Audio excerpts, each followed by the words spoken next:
Yo, this is Teresa Weatherspoon, better known as Teaspoon, and you're watching Real Fans, Real Talk. Live from the can. Vibe, you can. This is Real Fans, Real Talk. Real fans, real talk. We as real as you thought. Real fans. What's going on? Welcome to another live edition of Real Fans, Real Talk. I ain't gonna hold you, Eric. It's been a good week for me in the sports world.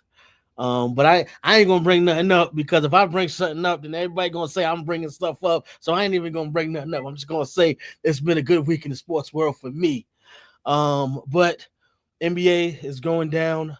Boxing is going down in a big way this weekend in Brooklyn.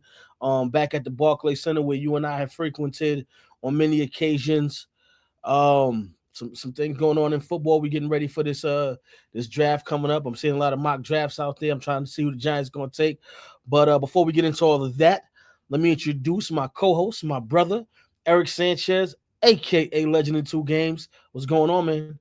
Man, what's really good. I'm just happy we actually got some sports back, because I felt like that NBA All-Star weekend / break was a little long pause. Like, you know, I couldn't get on FanDuel.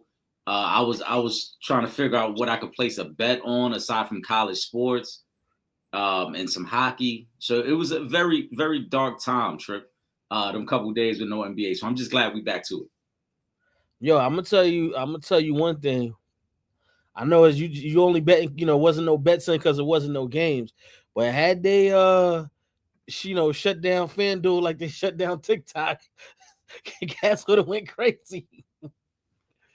Because you can't get the bets in. It's a lot of, especially in New York. New York done ran the numbers up on the sports betting. Let the federal government try to shut down FanDuel and watch the uprising that'll take place in the streets.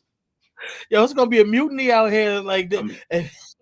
You want to see the people unite? You want to see the people unite? Take FanDuel down, see what happens. Because you see how the internet gets.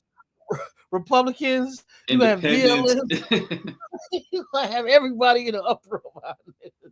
You know, when FanDuel is down for like an hour, people start losing their mind. So let you go to log on and you can't get it, especially if you hit a winning ticket the night before and you got some money in there. Oh, people will lose it. It's over. It is over. Let's start with the NBA. I want to start with one of the young cats who may wind up being the future face of the league. Wemby, he is done for the season, which really sucks because he's been doing his thing since his first day on the court, but he was really starting to come into his own this season. It was looking like he was going to be defensive player of the year. I think he was at like 3.8 blocks per game. Right now, I mean, obviously he's like 7'4", 7'5", 7'6" even. So, he should be blocking shots, but that don't guarantee you're going to be playing defense like that. But because of the rules, he won't have played enough games to qualify for the defensive player of the year award. What was your take on Wemby and when you found out he was going to be out for the season? Very unfortunate, because I was excited to see what they could do the second half of the season with De'Aaron Fox and with Wemby. They had an outside shot of being in a play-in. And I just wanted to give him an opportunity, Wemby specifically, to play some meaningful games, to kind of build up, what he could do in some meaningful situations. Because it's one thing to see a young player and be like, hey, he has all the potential in the world. And we know Wemby can be one of the great players of this game. But you want to see him play some meaningful games. You want to see him in some situations in April where it's like, this means something. He got to go on the road and prove it, or vice versa. He got to win an important game at home. We won't get that. And then, most importantly, you hope that everything's okay health-wise. From most of the things I've read, this was more about the Spurs being very cautious. Had they been in probably a better situation standing-wise, maybe they don't shut him down for the rest of the year. Maybe they shut him down for a month and then go from there. But because, again, they're at best a play-in team. We already see Popovich isn't going to be coming back this year either, as he deals with his recovery from a stroke. They felt like, the best thing for our future is to shut him down and just start preparing him for next season. So I'm okay with that. And I hope that everything is well. And I hope there are no now start to become lingering effects of this blood clot that he had in his shoulder. But, again, it's unfortunate because I thought they had a chance to be a pretty good team in the second half of the season. That could have been, a very good young team to watch fight for a playoff spot. Yeah, and I think the combination of him and De'Aaron Fox would make for a nice 1-2 punch. It does suck that he's going to be out for the remainder of the season. But I think, at least for De'Aaron Fox, he's going to get to study and learn from Chris Paul, who is, one of the best point guards, we've ever seen. And I think that's going to actually help him a lot. And coming into next season, when him and Wemby do have the opportunity to really mesh and play well together, I think what he learns from Chris Paul for the remainder of this season is going to really give them a jump start into next season. You mentioned Pop. He's also not going to be coming back this season. Just want to send my thoughts and prayers out to Pop. If you guys don't already know, he was dealing with the stroke earlier this season, and there was hopes that he may be able to come back this season. But obviously now, the window on that one has been shut down, and stroke is nothing to play with. I'm actually now I'm working with the Stroke and Brain Aneurysm Center of Long Island, doing a lot of work for them, and just being around those guys and the work that they're doing, I understand that stroke, and when you're talking about things going on in the brain, it's not nothing to play around with. So I do want to send my prayers out to Coach Pop. He is one of the greatest basketball minds that we've ever seen. He's also someone who, along with Steve Kerr, has been very outspoken on any type of social injustices that have gone on, period. So I definitely, like I said, I want to send my prayers out to Coach Pop. Hopefully he can come back next season, and maybe he can, listen, Tim Duncan is the greatest power forward of all time, but this kid, Wemby, has the skill sets to be an all-time great as well. So maybe he got a little more years where he can help Wemby get to that type of level. So I hope all of those guys can come back next season and get well, and see the Spurs improve. Shout out to in the comments as well. I see you guys. We're gonna get to them in just a second. No, I agree. Well wishes to Pop. Whatever he decides, we know he has been a great ambassador for the game. He's been overall a great human being and being very outspoken. Like you said, at times when other people have been passive about social injustice. So definitely thoughts and prayers out to Pop. Whether he's back on the sideline or not, we want him to be healthy. Exactly. Shout out to Tyson. Well, you knew, Trip. You came in a little too excited. They knew it. I knew they was going to do it. Trip, I'm sure you like other Lakers fans. They finally beat the Nuggets and y'all won the title. It seems fans been going crazy. It's one game. How many times have Nuggets beat the Lakers out of the last 15? No, they've been kicking the Lakers, but I think the bigger story here is that Coach Mike Malone can finally wash his drawers, because he said he ain't been washing his drawers since the streak started. So I'm glad he'll be able to wash his drawers. I hope he was washing his ass, but you still got to wash your drawers. If you wearing the same drawers over and over again, it kind of defeats the purpose of washing your ass. So for Mike Malone's sake, I'm glad that the streak is over and that it was the Lakers that ended the streak. But in all seriousness, this, and obviously, and I said I wanted to wait because it's going to take a little while for them to mesh and for them to gel. But they put a real bad beating on the Denver Nuggets, and the key here to this game was actually, as great as Luka played, as great as Braun played, as great as Austin Reeves played, as great as Ryu played, it was the Lakers defense that set the tone in this game. Jokic was frustrated. He didn't look like two-time MVP, finals MVP, league, champion. He didn't look like that. They had Jokic frustrated, this entire team. The Lakers were able to turn Denver into a three-point shooting team, and they were not connecting on those shots because they're really not a three-point shooting team like that. Jamal Murray, obviously, we know he can light things up, but they're not really a three-point shooting team like that. So to see what the defense was able to do with this Denver Nuggets team in a blowout, You gotta love that. I'm hoping that's a sign of things to come. But again, it's just one game and a lot of games left in this season.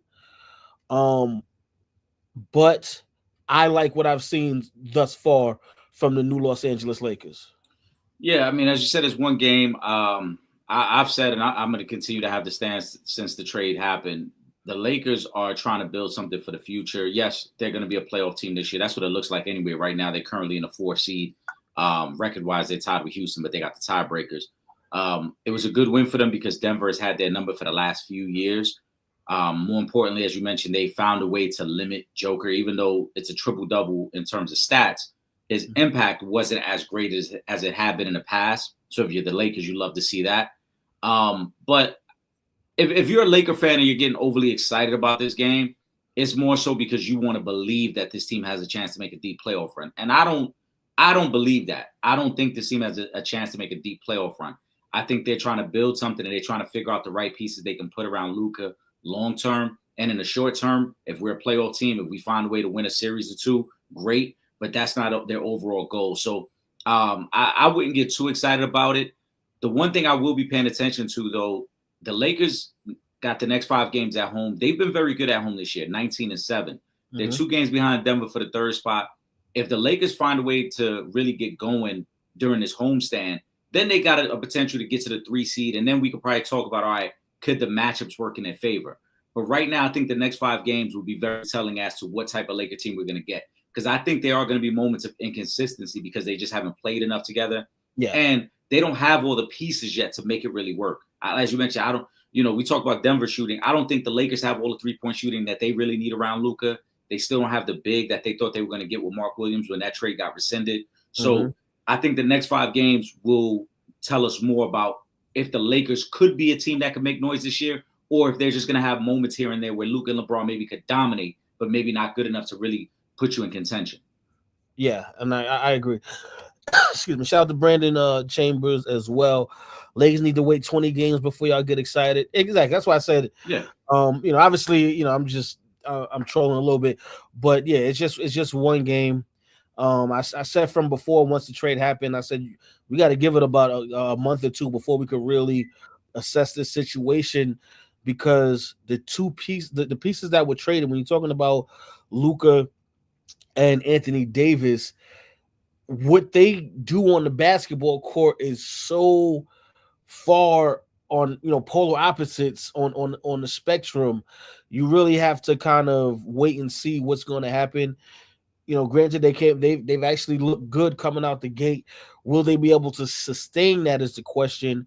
You mentioned they had a 5 home game streak coming up. I'm interested to see how this thing goes, because the win against Denver was actually a very big win for standing purposes, because it closed that gap. I think it's about a game and a half, 2 games between 2nd and 4th right now. Between 2nd and 5th is 2 games.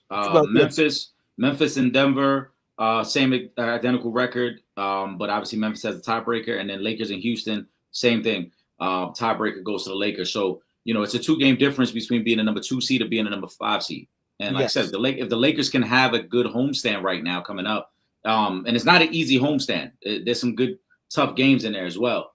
But if they come away, 4-1 out of that homestand, 3-2, they have a legitimate chance to creep up to number 3. And like I said, then you can start playing a matchup game of like, okay, are we good enough, to win a couple series in the West now? But these next 5 games, I think, are going to let us know a lot about the Lakers. Exactly. So I'm waiting to see. But I do like what I've seen. Austin Reeves is starting to be more consistent. And I think that's going to be a big boost for the Lakers, because they're going to need that 3rd guy to step up. And then if you can get Rio to come in and play the way he's been playing as well, that'll be good. They're getting some good minutes from Dorian Finney-Smith. They're actually playing a lot better perimeter defense than they've been playing this season, and I know that's a lot of that is attributed to Dorian Finney-Smith and Jared Vanderbilt being back in the rotation as well. So their defensive around the perimeter has gotten a lot better. Again, I wish the trade for Marcus Williams would have been able to go through because they are going to need that big man.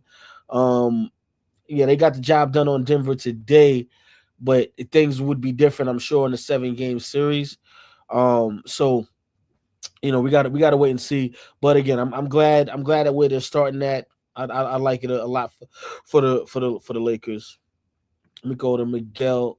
He says, I hope AD isn't going too long and Mavs slip in the standings because to me, with AD and their two bigs, they could be scary. I agree. I mean, the Mavericks have to get healthy all across the board because they don't have any of their bigs right now. When AD went out, it was supposed to be for a month. I think that was about, what was that, maybe like a week before All-Star break? Mm-hmm. He went out, and they said it was going to be a month. I hope he can come back and get healthy because I do want to see what Dallas can do. Because again, this Dallas team, the way it is now, when you swap AD, superstar, yes, but age-wise, you just made that team a lot older. Kyrie, I believe, is the same age as Anthony Davis. They're both about 32, if I'm not mistaken. That's correct. So they're a lot older. So you kind of got to see what they're going to be able to do now between this next half a season and next season. And you're going to need guys to stay healthy in order to really see that. So I hope he can come back because I would like to see what the Dallas Mavericks look like with a healthy, consistent Anthony Davis, with Lively and Gafford back in the rotation as well. They could be a nice, a team that could make a little run in the playoffs if they can stay healthy, but they're going to need to figure out their identity now because now you're talking about a completely different team identity from Luka being your number one player and Anthony Davis now being your number one player. Yeah, it's a big difference, and health is the number one thing with them. I mean, they could have been scary come playoff time, and they still could be, obviously, if they get healthy enough. But right now, they need their guys on the court. They need to gel. They need to build some type of chemistry because throughout the season, even when Luka was there prior to the trade, they were dealing with injuries, and they weren't able to really build. And let's not forget, it's not just AD. Klay Thompson is new to the team as well. So that's somebody else that you got to kind of make sure that everybody's in sync together. And I know Klay isn't a high usage guy. He's a guy that you expect to just knock down open shots. But you still got to figure out a way for him and AD to work together so that they get comfortable in understanding where he expects Klay to be if the double team comes and vice versa. So you just want to get healthy if you're the Mavs. I don't know if they're going to have enough time to do it, though, Trip, to be honest, because, again, we're already at the end of March. Playoffs start in another 2 months. You got to get the reps in. You got to get AD on the floor, and you got to get the reps in to make it happen. And not just AD, the same for the other bigs as well. You got to figure out which lineups work well together.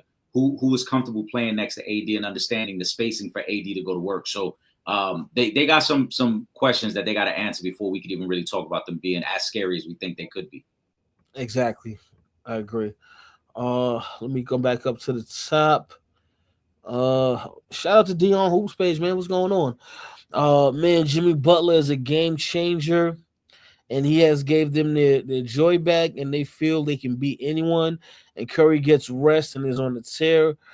5-1 with Butler. That's to be expected. I mean, we kind of knew we know who Jimmy Butler is. Mm-hmm. When he's happy, he can be the best part of your franchise. But when he ain't, all bets are off.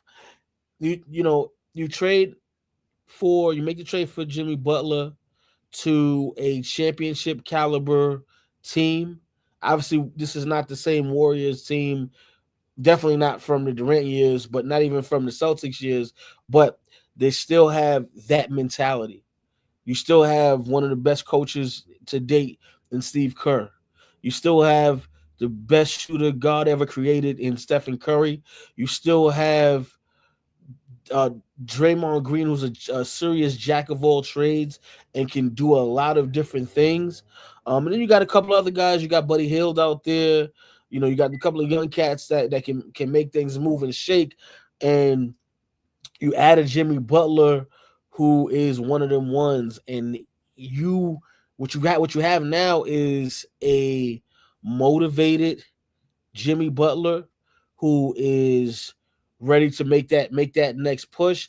And now you put him, with the likes of Steph and Draymond, that combination, those are three of the better basketball players that we've seen in this generation of basketball. And you put those guys together, it rejuvenated the Golden State Warriors, and they're going to start climbing in the standings. We're going to see that, sooner rather than later with them, because we've already started to see it. Jimmy Butler was the perfect move for the Golden State Warriors.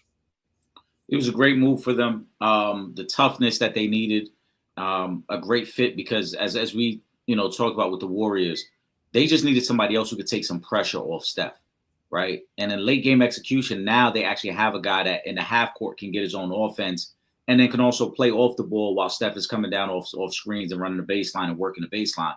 So now it gives them a little bit more options. I think they're going to be a tough matchup for a lot of teams. They're still an incomplete team because we know they don't have the interior presence, especially on defense. But just the fact that you have two well-rounded playoff performers in Jimmy and Steph, because in any series they might be in, you're going to be confident that those guys are going to play well. And then if you could just find a third guy, whether it is Kuminga coming back, whether it is Buddy Hield, or maybe Draymond can turn back the clock for a series. You just need that one other guy, and then it makes you dangerous. So I think that's where the Warriors come and play here. And I like the Warriors. We got to see how matchups play out, but I like what they've been doing so far. Mm-hmm. Yep, I definitely agree. But yeah, obviously matchups is going to play a big part in that as well. And yes, Kuminga is out right now too. So and he's a big part of that rotation as well. So they get him back. They're gonna start looking better and better. Let me see. Warriors been looking legit. Curry Butler combo. I don't know what it is, but Butler has brought something to the team. I tell you, he rejuvenated that team. Listen, however situation ended in Miami, Jimmy Butler's still a superstar. He's still one of the top guys in this league. And when he's ready to turn it on, and right now he's ready to turn it on because he's in a new situation. I look at it as he was in Miami. We gave it a go.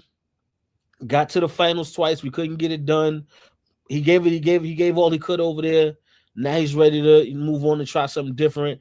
And now he's with the Golden State Warriors. And what he brings to the table, it just fits for Golden State and what they needed right now. And they're gonna, like I said, they're gonna continue to improve. I agree with Amani. I don't have him as a superstar, but he is a star player. And the one thing about Jimmy, though, anywhere he's played, you already know, when he's locked in, you're going to get maximum effort. So that's why I say you're not ever worried about him performing when the stage is at its biggest and when you need a big moment, because that's all he's done his whole career, whether it was Chicago, whether it was Minnesota, whether it was Philly, Miami, and you expect him to do the same thing now. So I think I don't think any of us, not even our supporters, are surprised that Jimmy is playing well, because that's who he is as a player. I just think that we probably weren't expecting it to gel as quickly. But I also think that their contrasting styles make perfect sense, because Curry is so great off the ball. Butler's a guy in the half court. He's not a high usage guy when you look at him play in the half court. It's just that Jimmy just knows how to get to the spot and just get me the ball in my spot and I'll go to work. And I can play off ball as well. And Draymond, this is perfect because now it's not like you brought in a guy who was forcing Draymond to play off the ball. Draymond can still be your point forward. Draymond can still be your initiator and then allow these guys to play off ball. So I think that's why it's worked so well. And Steve Kerr, I said this during the Olympics, Steve Kerr doesn't get enough credit for how good of a head coach he is. However you feel about the circumstances when he came to Golden State and what type of team he took over, I know people have criticized him in that way, but Steve Kerr has always found a way to get the most out of the guys on that team. If you look back a couple years ago when they won a championship, it was really Curry and a bunch of other guys. The second best player was Andrew Wiggins. So Kerr finds a way to get the most out of the team, and I think he's doing the same thing now. Yeah. So the reason I say Jimmy's a superstar, is because he's led his team to the finals twice. 5-time All-Star, I believe 5-time All-NBA, 5-time All-Defense. I think that's enough so we could push him into the superstar category. There's guys that we said superstars that haven't won a championship, so I don't think that would stop someone from being a quote unquote superstar. But that's why I say Jimmy's a superstar. If you just say things a star, right? I ain't gonna go too hard arguing back and forth with you. But he definitely has a resume that would put him in that category. Let me see. Is Jimmy the only player to be in the finals twice over the last 4 or 5 years? No, because remember Boston was just in the finals before they won last year. Boston had been in the finals 2 years prior. Yeah. So I was there. So Tatum, Brown, Holiday's another guy who's been in multiple finals in the last 5 years. Because remember he did it with Milwaukee and then he did it with Boston. So most of the guys on Boston's team and Holiday would fall into that category as well. Let me go to Tyson. Do y'all trust OKC playoff time, regular season? Was they putting it on folks? They got bumped in the second round last year by Dallas. Yep. Is that correct? Here's the thing, right? It's depending on how the things line up, they could go out in the second round again, or they could get to the finals. Who knows? But I do think they are good enough to get to the finals. I think this is not a fluke. Them being in the top 3 in the rankings the past couple of seasons. Now they've got some playoff experience under their belt, and you got Shea. I'm sure has a chip on his shoulder. I'm sure he's looking to get that MVP that he didn't get last season. Chet is. Every time I see him, he's looking better and better. They have a very deep rotation. They play defense. They can score the basketball. They can beat you in a multitude of ways. So I think that they are definitely championship contenders. I don't think this is a situation where we talk about teams that breeze through the regular season and then come playoff time. I think this is the year they get over the hump and they go a little bit further. Like I feel OKC has a much better chance of being in an NBA Finals than, let's say, the Cleveland Cavaliers in the Eastern Conference, if we can make that comparison. I agree. I think it's in terms of roster, OKC might have the second most complete roster behind Boston when you look at all the pieces, because I think Hartenstein was really a missing piece for this team when you look at what they were last year, because last year Chet was their only big. Now they have that rugged big man who can do other things, and Chet is the more skilled guy, so you have like that yin and yang there. But to say, for anybody questioning if you trust OKC, what you're really saying is, do you trust Shea? Because to me, Shea is a top 3 player in the league. And if you got Shea on the court, I got to trust your team to have an opportunity to win and a chance to win any series. Mm-hmm. You saw it last year. They were 1 or 2 mistakes away from beating Dallas in that second round series. They were winning game 6, and then they get the foul on PJ Washington at the end of the game that allows Dallas to close out the series. If not, that game, that goes to game 7, and then who knows what happens in a game 7. So I think OKC is ready for what's to come at this point. I think OKC is legit. And I just, again, in terms of roster, and I like this comment from Amani as well. In terms of roster, like she highlights Chet, she highlights what Caruso brings. I think Hartenstein has been a great addition. Lou Dort is a great 3-and-D defender for them as well. I just really like what this team has all around. I trust OKC, and I think they are the best team in the West. And I agree with your statement as well. If we had to list the teams who we trust in order, I think Boston's got to be number 1 because they're the defending champs and they're starting to round in shape right now. And you've seen what they can do. They have the history. But after them, I would trust OKC more than Cleveland. I would trust OKC more than what I'm seeing from Denver right now in the West. I would definitely trust OKC more than Memphis or Houston. Yes. So outside of Boston, you would be hard pressed to find a team that you could trust more than Oklahoma City at this point. Yep. Shout out to Imani. Let me just read her comment. Hey, fellas, I seen a lot of TV people acting like the Thunder are not for real, but to me, they have it all, and I watch them every game. Chet's rounding back into shape, and Caruso has been playing well. I like the Celtics and Thunder in the finals. listen, that could definitely be the NBA Finals. The way OKC is playing. I don't think this is one of those situations where Eric and I have come on and said, yeah, they breezing through the regular season, but they're gonna be out of here by the second round. I think that they have grown. I think they've matured. I think they've gotten better. And remember, this is a young team, so and they've been kind of on a uptick for the past couple of seasons. So I do believe that they can get to the finals. Depending on who they play, I think they can win. I mean, realistically, I think they could probably. There's a chance it could be anybody that they would play in the finals. But I think it would still be a toss up. But I like this OKC team. I have nothing bad to say about them. They have the depth. They play defense well. They have scorers. They have a superstar, and I mean in the making with Shea.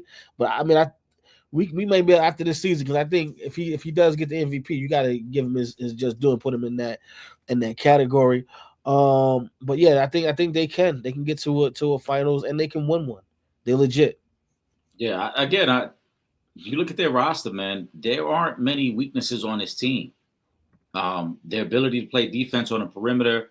They got two legitimate offensive threats. Obviously, Shea's the number one guy, but Jalen Williams is a very good offensive player and a secondary scorer. Their ability to knock down corner threes. You can't discount also the additions of Caruso and Hartenstein. I think Hartenstein was a big part of the Knicks team last year. You can see it now. The Knicks miss Hartenstein and what he brings, what he brought to that team. And Caruso was a key contributor to a Lakers team that won a championship a few years ago. So it's not like they just brought in name guys. They brought in quality guys to fill out a roster that was already very good. Yeah. So if Hartenstein was still with the Knicks, boy, they'd be so much better. I mean, yeah. You know what I'm saying? But it is what it is. Let me go to Miguel. Trip, can your Lakers beat the Thunder in the series? I'm not going to disrespect OKC because we haven't seen enough of Luka and the Lakers playing together, so I'm not going to disrespect OKC right now and say that. What I will say is I will wait. For, like I said, I'm gonna give this team about a month and a half to gel and see how they look after about a month and a half, and then ask me that question again, and I'll give you my answer. Now, the LeBron fan in me is obviously going to say yes, they can be anybody, but in all seriousness, I don't want to answer that question until we have a better idea of what this new look Lakers is going to be. But I do feel like, the teams in the West right now, it's very close. That top five, just obviously OKC is on a whole nother plateau, but 2 through 5 is very close. So let's see, like I said, let's see what the Lakers do over this next month and a half, and then re-ask that question. I think as it stands right now, the Lakers cannot beat the Thunder in a series. I don't even know if the Lakers start gelling that I would change my answer. But if we're going to answer it as of today, Miguel, no, the Lakers can't. Because as I highlighted, OKC roster's too deep, pause. They just got too many questions for the Lakers to try to respond to. We know Luka's not a great defensive player. We know LeBron at this stage in his career is not a great defensive player. We know Austin Reeves is not a great defensive player. Those are your three best players if you're the Lakers. Who are they guarding? You can't hide any of those guys on someone. And that would be my biggest issue if the Lakers had to play the Thunder series. Where are you hiding Luka?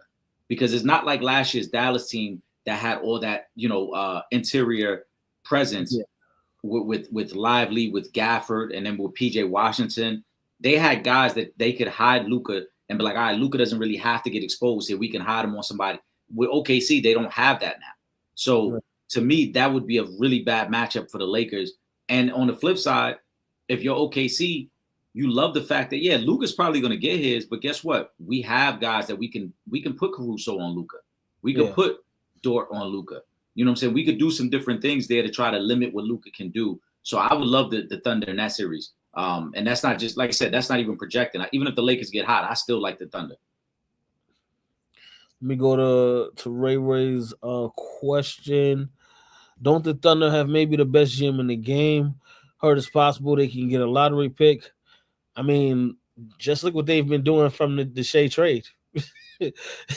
Like, He got they got rid of PG. They got rid of Westbrook. They got him off the books. Now they got this young, thriving team who has gotten better every season for the past 4 or 5 seasons, and they're legitimate playoff team. Now they're a legitimate championship contending team, and they have a whole bunch of picks still. Depending on how these other teams fare, yes, they could wind up with the lottery pick. That realistically, the sky's the limit for the Oklahoma City Thunder because, for the most part, Chet is on a rookie deal still. Most of their core are all young players who don't make a lot of money, and they have draft picks. You can't beat that. Yeah, the Thunder. Well, I mean, they have their own pick, but obviously they have swap rights with Houston. We talked about early in the season they have the Clippers pick, but obviously the Clippers pick won't be as valuable as we thought originally. So they could get a lottery pick, but keep in mind when we say lottery, we're not talking like top 5, because the other picks that they have, like they have the opportunity to take Utah's pick, but there's top 10 protections on that. So they could probably be like in a late lottery. They probably won't be high enough to, again, be drafting top 5, because right now the Clippers have played way better than everybody thought. Houston has played well. I think we thought Houston would be better this year. We didn't think they would be a bottom feeder. So aside from the Utah pick, which has top 10 protections, they don't really have another scenario where they would get a high lottery pick. Yeah. Let me go to Cooper Flag. Y'all seen him play? Is he a player team should or would tank for? Do you all start down the road?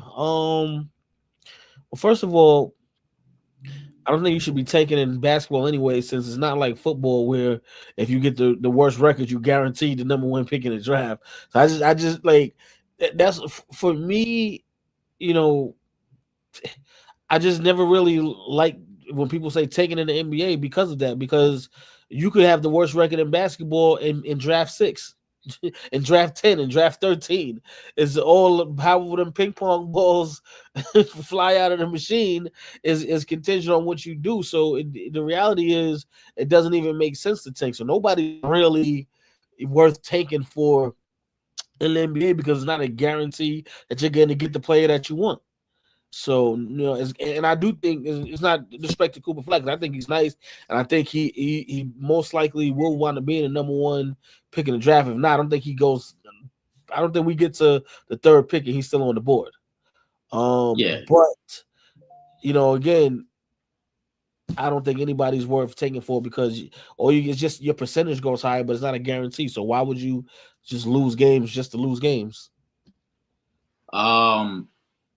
Yeah, the tanking in the NBA is different. We know that, and we've seen it backfire for teams in the past. So I don't think you just want to put yourselves in position. That's what a team like, Utah is trying to do. You hope to put yourself in position. You hope it works out. But realistically, there's no way to really tank. And you could do more harm than good by thinking, we're just going to tank it away. Because if you create a losing culture, exactly. I think the Sixers are a perfect example of that. The Sixers tanked for years to try to draft as high as possible. And they kept getting top picks. It wasn't just Joel. It wasn't just Ben Simmons. Don't forget, they had Nerlens Noel when he was a top pick. You know what I'm saying? They had there was a lot of guys that they had gotten over there at one point when it just didn't work out. And you could create a losing culture and you can create something that you never recover from. And I think that's where the Sixers are right now, that they trusted the process and it sounded great, like if you were playing 2K, but in terms of the human element of it, it didn't work out because you created a losing atmosphere and now you've never recovered from it. And all them guys you mentioned that they drafted with them draft picks, the only person that's still left is Joel Embiid, and it ain't looking like he's gonna be there for too much longer anyway. So all that trust the process stuff that been went out the window. Right. Let me go back up top. Okay. Man, Boston Celtics seems like they back to smashing everyone after the break. I'm gonna pause that one because I feel like that we needed to say pause on that one. But yeah, the Celtics are playing great basketball. I mean, they're the champs. Like let's put respect on their name. They're the NBA champions until further notice. They're the champs, And champions sometimes struggle during the season, but they get it together. Champions will always get it together. Once you're of that upper echelon, once we start talking about you as legitimate championship contenders, those teams usually get it together, especially when they're still, for the most part, in their prime. Now, if they are a team that, been on a nice 5, 6, 7 year run, and now the guys are all past their prime, that's a little bit different. But when you're talking about a team that's younger for the most part, because their stars are young. Mm-hmm. Tatum is young. Jaylen Brown is young. Porzingis is even you know what I'm saying, a little younger. Holiday, you know what I'm saying? Like they have a team that's, for the most part, their core 4 guys are still in their prime right now. They're going to be in their prime for a little while longer. So yeah, they were going to get it together. Yeah, and keep in mind for Boston, last season was a very long season for them because not only did they win the NBA Finals, but they get 3 guys who are playing in the Olympics.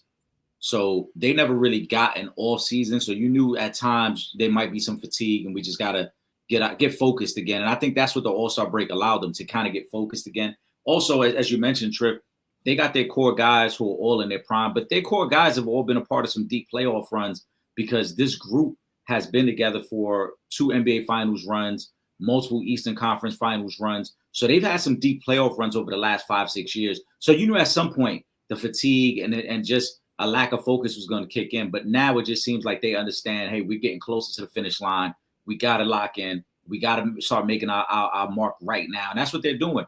And none of us are surprised. Also, I mean, at 41-16, I mean, how much better did you really want them to be?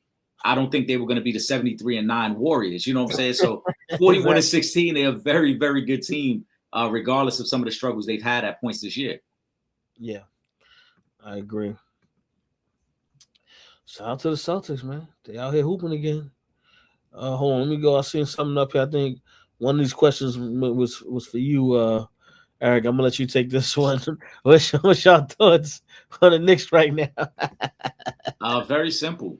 The Knicks, at best, they're a second-round team. The record speaks for itself. As you see, they haven't beat Boston this year. They're 0-3 against Boston. They're 0-2 against the Cavs. They're 0-2 against the Thunder, the 3 best teams in the league. They haven't beat any of them. I think the Celtics losses are the most concerning because the Celtics have gotten wide open 3-pointers in every one of those games, and the Knicks have had no answer for it. The other thing that concerns me the most about the Knicks, and this is something that I thought getting Bridges would help with, but it started last year and it's continuing this year. Teams that have longer defenders can give Brunson problems. And you saw it again yesterday. Boston, obviously, we know about Tatum and Brown, but Holiday and Derek White, those are longer defenders, bigger defenders, pause on Brunson that give him trouble. And so you can't get the high pick and roll really going. He doesn't get the same open shots that he normally gets. For the Knicks, I feel like they're a second-round team unless they get lucky at this point. I think the other teams in the East they can beat, but if you're telling me that they got a matchup against Cleveland, if they got a matchup against Boston, I think those are very, very difficult matchups for them. And outside of that, yeah, the Knicks probably could beat the Pacers. They would have beat the Pacers last year if they were healthy. I like the Knicks in a series against Milwaukee because Milwaukee's not a very good defensive team. Anybody else you want to name in the East, I would like the Knicks against them. But if we're talking title contenders, the Knicks are not in the same level or the same class as the Cavaliers or the Celtics. So at best, I got them as a second-round team. What about the Bucks? Can they beat Milwaukee? Knicks? Yeah. Yeah, because Milwaukee's not a good defensive team. And I think that's one of them situations where in terms of star power, like Milwaukee has our attention because we know about Dame and Giannis. But in terms of overall depth, I would take the Knicks roster over what Milwaukee has because Milwaukee, you one bad shooting night from Dame from really being in trouble. Kuzma, now maybe if Kuzma gives them a little bit more than they were getting in the past, maybe we have a different conversation. But as currently constructed, I like the Knicks team better than the Bucks, and I think they would beat the Bucks in the series. In regards to the Knicks, man, I don't want to go back. I've been so far removed from my negativity in regards to the Knicks. I don't even think it's about being negative because I'm a Knicks fan, but we got to be realistic about what we're seeing. That's the thing. I don't. As of right now, there's no confidence, no part of me that believes that the Knicks can beat the Celtics in a 7-game series. Now, the Cavs, I think that may be different. I do see a scenario where the Knicks beat the Cavs. I do. But again, it doesn't matter because if you ain't gonna be able to beat Boston, you're not gonna get to the NBA Finals unless somebody knocks Boston off before you would potentially see them. But yeah, they are. I think the stat was they were 0-7 against the top 3 teams in the league. Now again, they don't have their full roster. I did see today that Mitchell Robinson was close to coming back. However, Mitchell Robinson is also Mr. Glass. Yeah. So I don't know if Mitchell Robinson comes back today. I don't know if he's going to be here next week. I don't know if he's going to be here tomorrow. I don't even know if he comes in the game today, he's going to stay in the whole game today. I don't know. This is why, losing Hartenstein was actually, and now maybe at the beginning of the season you're like, all right, well, we got Towns, and maybe we can get over. But now you see, losing Hartenstein was really a big loss for the Knicks this season. Tremendous loss. Because he's tremendous loss. Big. First of all, he's a high energy guy. He can definitely get you buckets. You know what I mean? So he's somebody that would have been ideal for the Knicks this season to go along with the Towns, especially when you're not going to have your starting center. I mean, we right now at this point we into the second half of the season now, and we haven't seen Mitchell Robinson play. Even though like I said, he's supposed to be coming back soon, but there's no confidence in me that says he's going to stay healthy long enough for it to matter. I just think that, granted, you get Mitch back.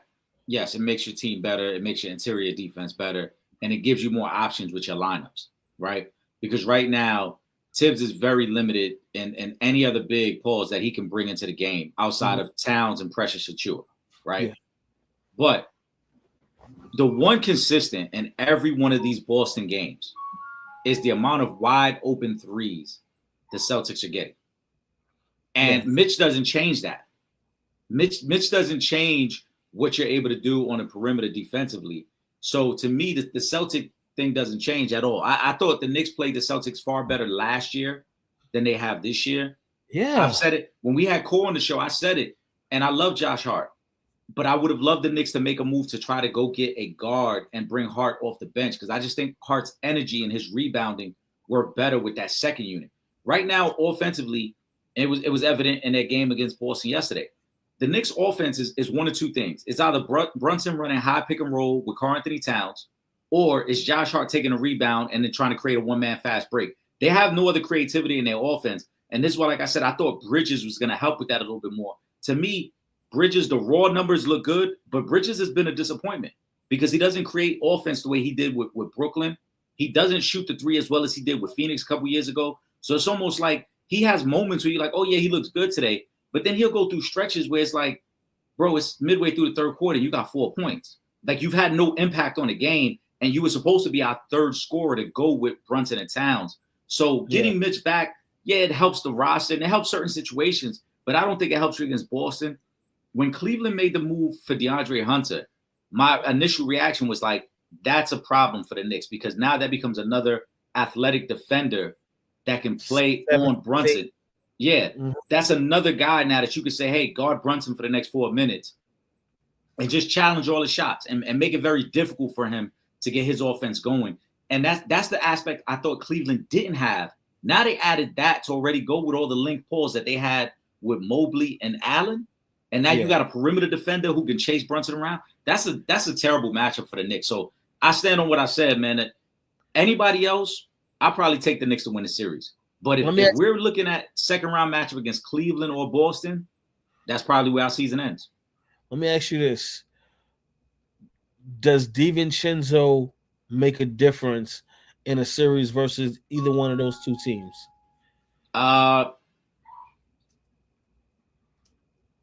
If I had to pick, I probably would say he'd probably make more of a difference against Cleveland because we would need more shooting again to space out the interior defense. And that's my biggest thing against Cleveland as well. I think against the right matchup, Cleveland is going to struggle because they're not going to want their two bigs chasing guys around a 3-point line. So in that series, it would. But against Boston, I just think it's a terrible matchup for the Knicks right now. The Knicks cannot guard the 3-point shot of the Celtics, and it showed again yesterday. Boston was getting any open 3-pointer they wanted at any point in the game. The Knicks go on a little bit of a run to start the fourth quarter to get the game within striking distance, and then Boston immediately pushed the game back out to 14 points because it's just open threes. Yeah, the Knicks, they're trying to switch everything on defense. Nobody's fighting through screens. It's almost like, we're just gonna pass them off to the next guy, and they just leaving a lot of open shooters out there. Tibbs tried something yesterday that, again, maybe if he has a little bit more flexibility with the roster, it would work. But at one point, they were out there with like 4 guards and Precious Achiuwa as your only big. Yeah. Meanwhile, Porzingis as a 7-footer can stay on the floor. It's not like we're going smaller pulls to force Porzingis off the floor. It works perfectly because Porzingis is like, all right, this works for me as well. So that's why I say the matchup is just terrible for the Knicks. Yeah. Before we switch up, we're gonna spend this last 10 minutes talking boxing. But I do want to say big shout out to Andre Iguodala. He just had his jersey retired. So he's gonna be in the Raptors for the Golden State Warriors, and well deserved. Finals MVP for that team. He stepped up in a series when Steph wasn't at his best, and he stepped up and he made the difference in the Golden State Warriors beating Cleveland that first year once they inserted him into the starting lineup. So definitely well deserved. Multiple time NBA champion. He's an NBA All-Star. So again, shout out to Andre Iguodala. Absolutely great career, Andre Iguodala. Well deserved, and again, somebody that probably doesn't get enough credit for the sacrifice he made to make the Warriors the great team they became. Exactly. Boxing.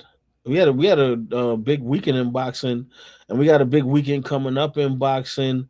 I mean, at this point, Eric, do I need to ask you who you taking in this weekend's fight? Gervonta Davis versus Lamont Roach Jr. Do I need to ask you who you? I mean, I feel like I already know who you're taking in this fight, but I'll still ask the question. Who you got in this fight? Tank. I don't think there's a big threat to Tank unless he's not focused. Unless there's things. Now, the one thing that worries me about this fight is I do feel a little bit of Tank is overlooking him, because I'm hearing Tank already talking about retirement. I heard Tank talking a lot more about other things outside the ring as opposed to being focused on what's going on in the ring. Also, Tank has been inactive. Tank hasn't fought in a while. So there's always that possibility that you come in a little rusty and, maybe now we know Tank is known for losing the first couple rounds of the fight anyway and then just turning it on middle of the round and then getting a knockout to win. Yeah. But that's always a dangerous strategy, because what if the knockout never comes? What if the guy just, shows up and is in great shape and boxes you for 12 rounds and you never get the opportunity? So that's the one thing that worries me. But overall, I mean, you have to bet Tank. The history states that he's going to come in and he'll lose the first couple rounds, and then by round 4, he'll turn it on, and somewhere around 7 or 8, he'll knock him out. Yeah. I mean, I'm sorry. No disrespect to Lamar Roach Jr., but I don't care. Ring rust or not, I just don't see Gervonta Davis losing this fight. And then I see, talking about going on possibly with the Shakur Stevenson fight, which I would love to see. But yeah, yeah, man, it's Tank. I'm sorry, it's Tank. It's Tank for me. He got this one. It's in the bag. You might as well just put the W on the record already right now, because I think that thing is over with before it even starts. I mean, just be careful. Don't go that far, because again, we could say, we want, the ring rust don't matter. It means something, Trip. It definitely means something. I know it matters. I just don't feel like Lamar Roach Jr. can keep up with Tank. I'm sorry, man. That's just how I feel. I mean, Lamar Roach, the big thing in this one is that Lamar Roach doesn't possess any type of real power. And so that's why I say he could box Tank for the first few rounds. And then once Tank realizes like ain't really much coming back this way, it ain't a lot of power coming back this way. Now he starts applying pressure. He starts walking you down. He starts breaking you down. And like most opponents, again, Tank starts landing big shots and knocks you out in the middle to late rounds. But I always advocate don't ignore ring rust because it could be there's always that possibility that Tank just isn't able to turn the switch on when he wants to. And then before you know it, now it's round 9, round 10, and you're like, Tank, you're down on the scorecards right now. Like now you got to get desperate to get the knockout. I don't think that's what's going to happen. I just say don't eliminate the ring rust factor. Like, I'm not going to eliminate it, but I feel like it would have a bigger effect if Lamar Roach Jr. was a puncher like that.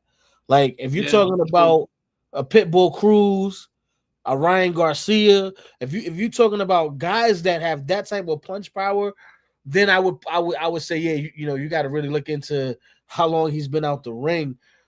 I don't think he has the power to, even if he's winning those rounds, for it to really have an effect on Tank. And then once you just, like you just said, once we see that's the case, it's kind of like, you ever see the movie Rebound, the Martin Lawrence movie, when he had the big white kid and they found out he's soft in the middle, boys. Go in, and they started going crazy in the paint. Like, I just think it's gonna be like that. Like, it's like, oh, yep, you ain't got it. All right, let me just go to work. Let me put him out of his misery. And I think this fight is gonna look similar to this last fight. The last fight was the Frank Martin fight. Frank Martin, yeah. I just think it looks similar.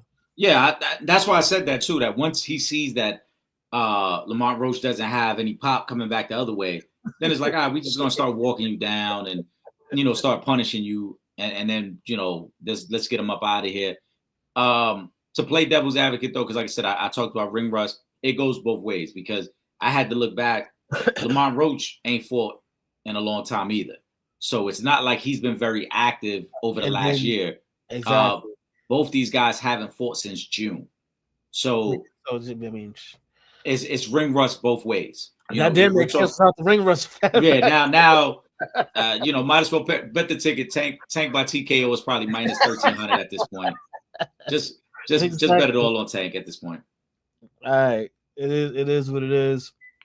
Dmitry Bivol, he won the rematch. Beterbiev, he's got the W this weekend. Any thoughts on that one, Eric? It was a great fight. We're gonna get a trilogy because they've had 2 really good fights already. They're gonna do the trilogy for Undisputed. The downside to it is I know that his name slips me now. The Mexican Monster. Pause. He was hoping for a shot. He was hoping for a shot against Bivol, but he's not going to get it against Bivol. Because now Bivol's got they're going to have the trilogy, so he'll be in waiting again. All right. All right, man. Well, listen, I'm looking forward to this weekend's fights. It's that time again. But Eric, you wanna get ready? Give us a final thought. Listen, man. As always, we appreciate the supporters, man. You guys can be anywhere in the world on Sundays and Monday nights, but y'all rocking with us. Y'all taking the time to send in questions and have this conversation with us, so we greatly appreciate it. Keep locking in with us, man. We working on some things, and we hope you enjoy what we have in store. I just saw Ray drop this comment in. I'm gonna just answer that as my final thought. Real quick, why isn't Tim Hardaway's number retired? It's possibly because he didn't spend enough time with one team, and because he does have the resume for it, but it's like a combined, because you got the Golden State years, you got the Miami years, so maybe that's why. And it's not like he won a championship with either one of those teams. So, that could possibly be it. But don't get it twisted. Tim Hardaway was one of them ones in his prime, and you wasn't messing with that Tim Hardaway crossover either. And that boy was a Yeah. shooter. Yeah. So I mean, if it was gonna happen, it's got to be Golden State. I think that's where he was his most dangerous and probably his most accomplished. Yeah. With Golden State. Miami, he was there for a little bit, and he was a part of some good Miami teams. But I think his real impact in the league was with Golden State. So if it's going to happen, it's got to be there. That's why I think the problem is his resume is split. So if let's say the years that he spent in Miami was combined with the years that he was in Golden State, and he was just in Golden State that entire time, I think his jersey definitely gets retired. But I think it's that split that's causing that. That I think that's why we haven't seen Tim Hardaway jersey retired. But let's not forget he's definitely one of the ones. Yeah, that's a fact. All right, and also go ahead. In terms of if this question is directed more because of Iguodala getting his number retired, you got to remember this current ownership group. Iguodala was their first significant free agent signing, so it's more personal with Iguodala and this current ownership group. Whereas Tim Hardaway, this wasn't the ownership group that was there, so they may not view Tim Hardaway's impact on the franchise the same as they view Iguodala's. Exactly. I mean, listen, Iguodala was there for I thought it was but the last one, I think, but the first three. No, he was there on the last one. He was on the one. He was playing the Haslam role, the Udonis Haslam role on that one. So 4 of them things and a Finals MVP.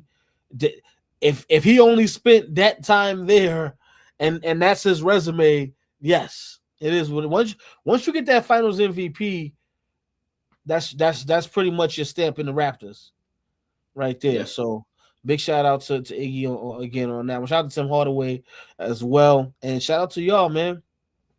We definitely appreciate y'all. So that's going to be my second final thought. Much love to the supporters. We appreciate you guys. As always, keep rocking with us because we're going to keep putting this work in.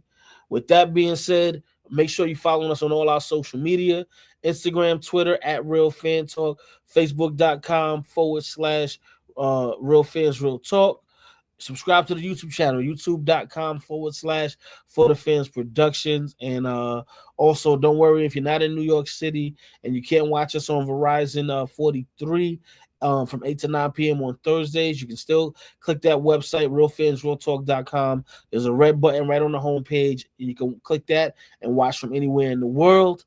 And while you're online clicking on stuff, make sure y'all subscribe to the best two podcasts out here moving. That's the Sanchez Show podcast and, of course, the Real Fans Real Talk podcast. And with that being said, for myself, Trip Young, my brother, my co-host, Eric Sanchez, a.k.a. Legend in 2 Games, we up out of here. Peace. This is Deion Grant from the New York Giants, Super Bowl champ, and you're watching Real Fans Real Talk.